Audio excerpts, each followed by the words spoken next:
Trump slams Spike Lee for racist hit on your president after director urged people to be on the right side of history when voting in 2020.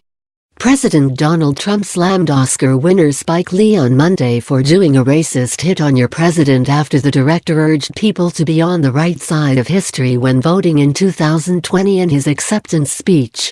Trump also mocked Lee for reading from a yellow sheet of paper and giving his Academy Awards acceptance speech, and argued he's done more for African Americans than almost any other pres.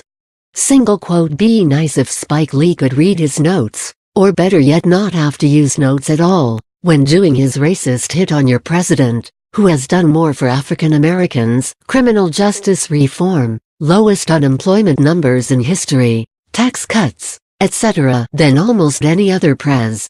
Trump tweeted Monday morning. Lee, who captured the Best Adapted Screenplay trophy for BlacKkKlansman, jumped into the arms of presenter, longtime collaborator and close friend Samuel L. Jackson when he took the stage Sunday to accept his award with Charlie Watchell, David Rabinowitz and Kevin Wilmot. The audience gave him a standing ovation. Lee, in his speech, called on people to mobilize in the upcoming presidential election. The 2020 presidential election is around the corner. Let's all mobilize. Let's all be on the right side of history. Make the moral choice between love versus hate. Let's do the right thing. You know I had to get that in there, he said. Trump has long expressed frustration with his lack of support among African Americans. He frequently touts low black unemployment during his presidency, as he did last week at a White House event honoring Black History Month. In January, African American unemployment rose slightly to 6.8%. The president, in his remarks, praised the contribution of black leaders. From the earliest days of this nation, African American leaders, pioneers and visionaries have uplifted and inspired our country, he said. But Trump has also been accused of stoking racial tensions, particularly after the white supremacist rally in Charlottesville in 2017. MSNBC host Joe Scarborough slammed Trump, the most racist president in modern American history, for his criticism of Lee. The most racist president in modern American history, who reads teleprompter worse than any national figure alive, is attacking a black man for being racist and reading from notes. Churchill read from notes. FDR read from notes. Reagan read from notes. Wow, he wrote on Twitter.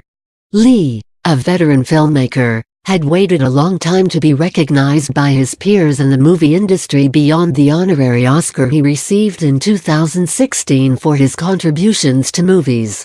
Lee had received 2 previous nominations, for the 1997 documentary Single Quote for Little Girls and for 1989's Do the Right Thing. On stage as he won his award, Lee was the epitome of excitement. After unleashing an expletive as he warned Oscar producers not to put a clock on his speech, Lee noted that his award came during Black History Month, and recited a litany of facts, among them the 400-year-old enslavement of Africans and transport to America. The word today is Rani. The date, the 24th. The month, February, which also happens to be the shortest month of the year, which also happens to be Black History Month. The year, 2019. The year, 1619. History. Her story. 1619. 2019. 400 years. 400 years. Our ancestors were stolen from Mother Africa and brought to Jamestown, Virginia, enslaved. Our ancestors worked the land from can't see in the morning to can't see at night, he said, reading his speech for a yellow sheet of paper. Before the world tonight, I give praise to our ancestors who have built this country into what it is today, along with the genocide of its native people. We all connect with our ancestors. We will have love and wisdom regained. We will regain our humanity. It will be a powerful moment. The 2020 presidential election is around the corner. Let's all mobilize. Let's all be on the right side of history. Make the moral choice between love versus hate. Let's do the right thing. You know I had to get that in there, he concluded.